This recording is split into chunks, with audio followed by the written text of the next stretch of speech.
Assalamualaikum warahmatullahi wabarakatuh. Selamat pagi, selamat siang, selamat sore, selamat malam untuk kalian semua yang sedang menonton video ini.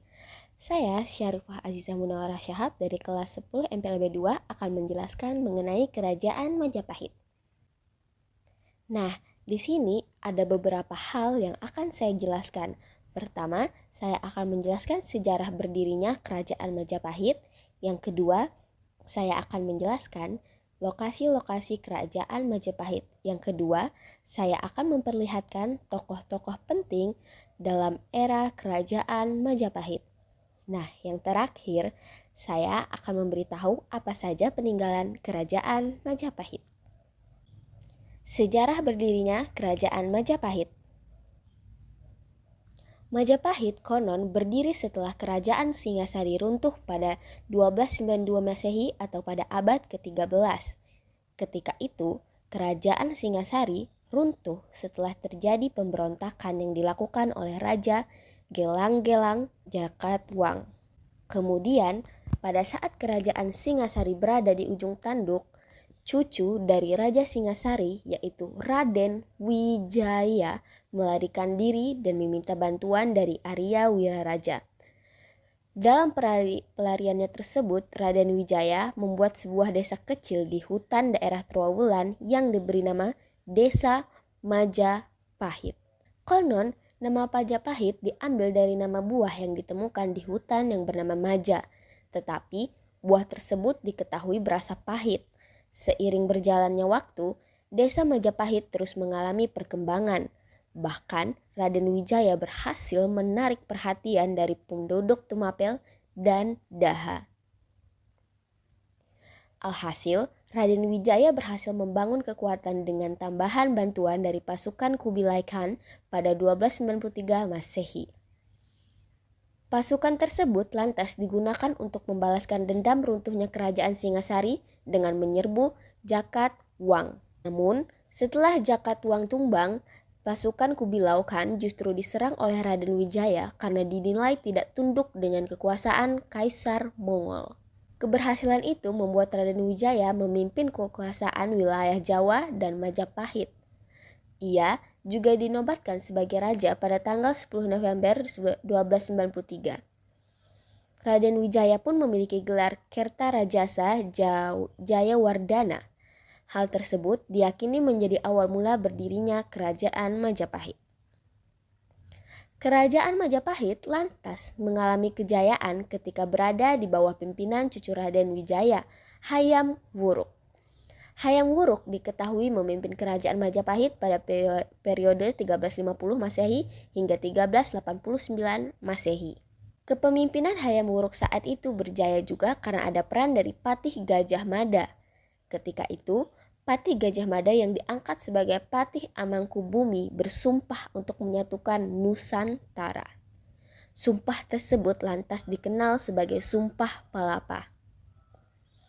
Dalam Sumpah Palapa itu, Gajah Mada mengatakan ingin menguasai negara-negara seperti Gurun, Seran, Tanjung Pura, Pahang, Haru, Dompo, Bali, Palembang, Sunda, dan Tumasik.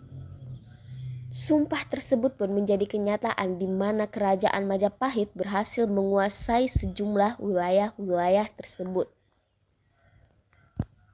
Namun, pada akhirnya kejayaan Majapahit runtuh setelah era kepemimpinan Hayam Wuruk. Keruntuhan Majapahit disebut-sebut terjadi karena terjadinya masalah internal. Wrika Muawardhana yang ditunjuk sebagai penguasa Majapahit setelah Hayam Wuruk dinilai menjadi sosok yang membuat Majapahit runtuh. Pasalnya, saat penunjukan, Wrika Muawardhana menuai banyak kecaman. Kemudian diperparah dengan lepasnya daerah kekuasaan Majapahit dan juga terjadi wabah kelaparan pada 1426 Masehi. Lokasi Kerajaan Majapahit. Mojokerto, pusat pemerintahan pertama Majapahit ada di Mojokerto. Ketika itu, Majapahit masih dipimpin oleh Raden Wijaya. Jika ditinjau saat ini, lokasi itu diperkirakan berada di tepi sungai Brantas. Yang kedua ada Trowulan. Setelah Mojokerto, pusat pemerintahan Majapahit berpindah ke Trowulan saat dipimpin oleh raja kedua, yakni Srijaya Negara. Lokasi tersebut saat ini kabarnya berada 12 km dari pusat kota Mojokerto. Daha.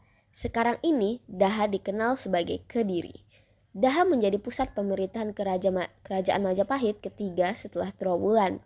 Wilayah Daha ini diyakini menjadi pusat pemerintahan terakhir dari Majapahit. Pasalnya, masalah internal dari Majapahit terjadi di Daha ini. Tokoh penting di era kerajaan Majapahit. Raden Wijaya 1293 sampai 1309. Jaya Negara 1309 sampai 1328. Tribuana Tunggadewi 1328 sampai 1350. Hayam Wuruk 1350 sampai 1389. Patih Gajah Mada Wikramawardhana 1390 sampai 1428.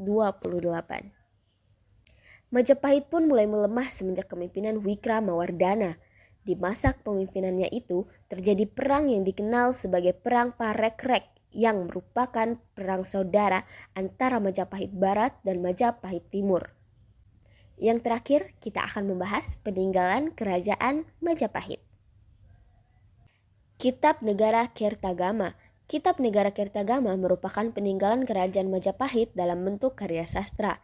Negara Kertagama ditulis oleh Mpu Pracampa. Dalam kitab tersebut berisi tentang istilah soal sejarah Majapahit, mulai dari nama raja sampai wilayah kekuasaan kerajaan. Yang kedua ada Kitab Sutasoma. Kitab Sutasoma juga merupakan peninggalan sejarah berupa karya sastra yang ditulis oleh Mpu Tantular. Kitab tersebut ditulis dalam bahasa Jawa kuno dengan aksara Bali. Konon, Kitab Sutasoma merupakan awal mula dari semboyan Bhinneka Tunggal Ika. Yang ketiga ada Candi Panataran. Candi Panataran yang terletak di Desa Panataran, Kecamatan Glengkok, Kabupaten Blitar merupakan salah satu situs peninggalan Majapahit. Di halaman Candi Panataran ditemukan prasasti Palah yang berisi soal kirap Hayam Wuruk di Jawa Timur. Candi Tikus. Candi Tikus ditemukan oleh Bupati Mojokerto R.A.A. Kromotjojo pada 1914. Candi Tikus ini merupakan peninggalan dari Majapahit saat dipimpin oleh Hayam Wuruk. Candi ini diperkirakan dulunya digunakan sebagai tempat mandi para raja dan upacara tertentu. Yang kelima ada Candi Jabung. Candi Jabung berada di Probolinggo, Jawa Timur. Konon, bangunan tersebut dulunya pernah dikunjungi oleh Hayam Wuruk dan juga merupakan tempat pemakaman dari seorang keluarga raja yang bernama Bragundal. Yang keenam ada Gapura Bajang Ratu. Gapura ini terletak di daerah Dukuh Kraton, Desa Temon, Trowulan, Kabupaten Mojokerto, Jawa Timur.